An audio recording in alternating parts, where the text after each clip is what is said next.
Graça e paz, irmãos, amém? É bom demais estar na casa do Senhor para mais um dia que a gente já teve a oportunidade de viver algumas experiências, né? Quer seja do trabalho, quer seja de estudos para alguns, né? E aí estamos na casa do Senhor para a gente poder meditar na palavra do nosso Deus.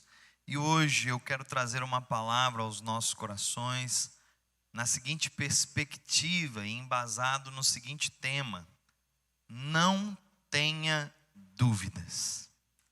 Eu acho, queridos, de verdade, que a dúvida é algo que corrói o coração do ser humano, e em Cristo é possível não ter dúvidas.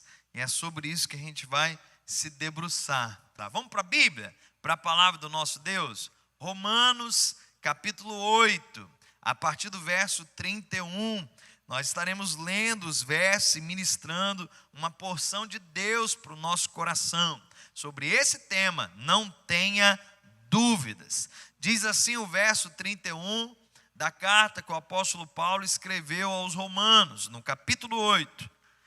Que diremos então à vista dessas coisas? Se Deus é por nós, quem será contra nós? Queridos, quando eu era criança e lia esse verso, eu já tinha uma resposta para dar a essa pergunta. Vou incitá-los para ver se você consegue responder. Então vamos lá. Se Deus é por nós, quem será contra nós? Qual é a resposta, irmão? Então, erraram. Erraram.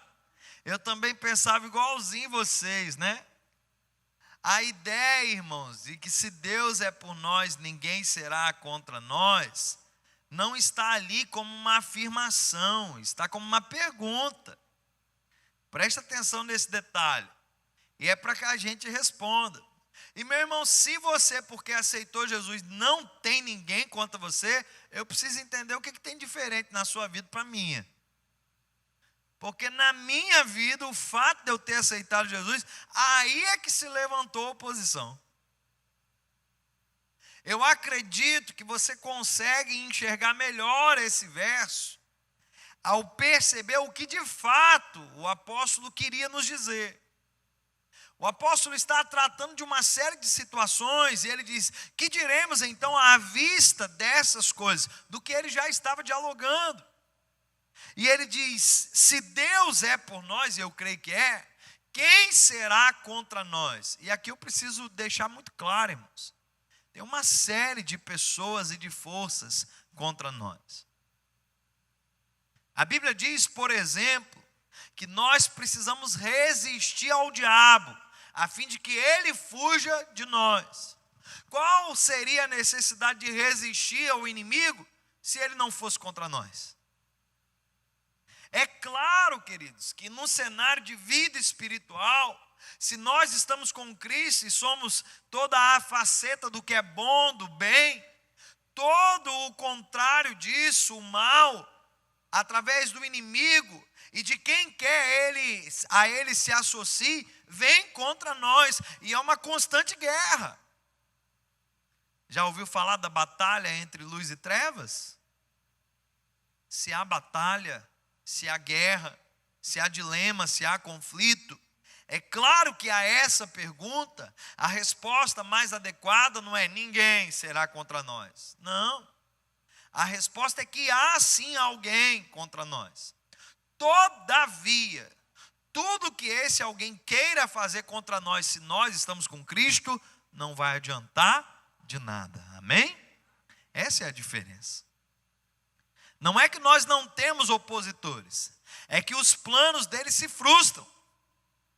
Não é que nós não temos quem venha contra nós, é que em nada adianta vir contra aquele que é o Filho de Deus. Não vai haver nenhum tipo de vitória para o inimigo das nossas almas se nós estamos escondidos no Senhor. Se Ele é a força que nós temos, se Ele tem sido a alegria do nosso viver. Iniciando então a perspectiva da ministração dessa noite, já quebrando um paradigma que às vezes somos incitados a pensar de uma forma diferente, eu quero propor a você, de forma pormenorizada, uma aplicação de cada verso com esse seguinte sentimento: no final de tudo, nós veremos que Deus vai nos fazer mais do que vencedores, amém? Mas nem por isso estará tampado dos nossos olhos todo o esforço que o inimigo faz para tentar nos impedir de viver a comunhão com Deus. Mas mesmo diante desse fato, que o inimigo é um derrotado e continua querendo guerrear contra nós, mesmo diante do fato de que Cristo nos faz mais do que vencedores, eu quero demonstrar a você motivos pelos quais você não deve ter dúvidas. Verso 32 nos diz: aquele que não poupou o seu próprio filho, mas por todos nós o entregou, será que não nos dará graciosamente com ele todas as coisas? Meu irmão, a gente precisa entender que até onde Deus foi é muito além do que nós precisamos que ele vá hoje em dia. Eu conheço pessoas que questionam assim: eu precisava saber se Deus me ama. Meu irmão, parece que você precisa ler a Bíblia. Porque como não te amaria o Senhor se entregou o seu próprio filho para te resgatar?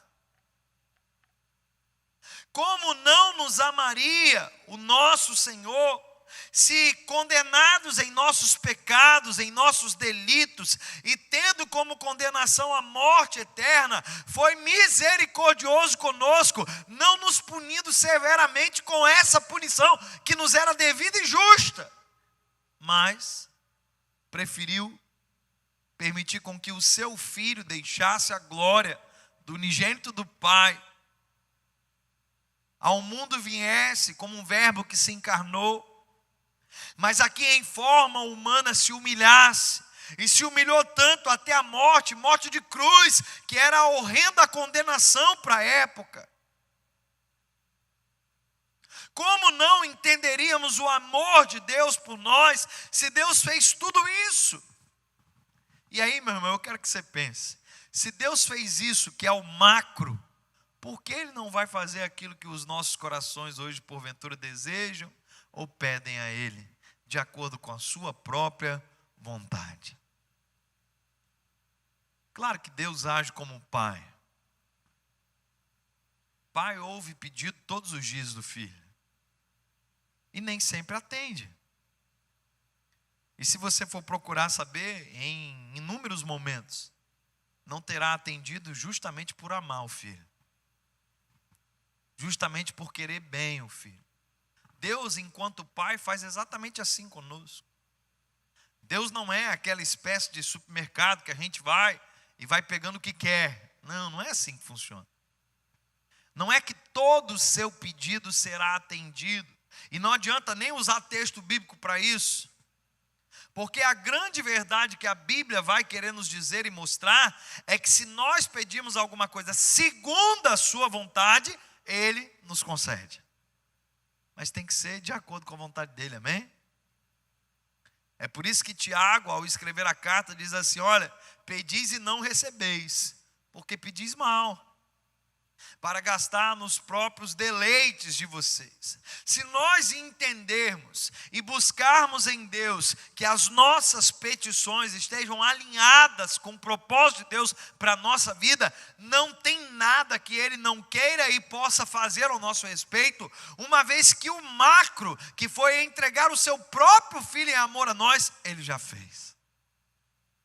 Por isso, o apóstolo Paulo, escrevendo a essa igreja, está dizendo: que diremos, pois, à vista dessas coisas? Se Deus é por nós, quem será contra nós? E já respondemos isso, e ele então continua dizendo: aquele que não poupou o seu próprio filho, mas por todos nós o entregou, será que não nos dará graciosamente todas as coisas? E é claro que agora a gente pode responder: sim, Ele dará graciosamente todas as coisas.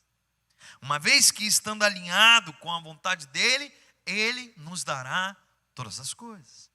Mas o verso 33, a palavra está a nos dizer: quem intentará acusação contra os eleitos de Deus? E antes de que você siga, eu quero te perguntar: quem, irmão, vai tentar nos acusar?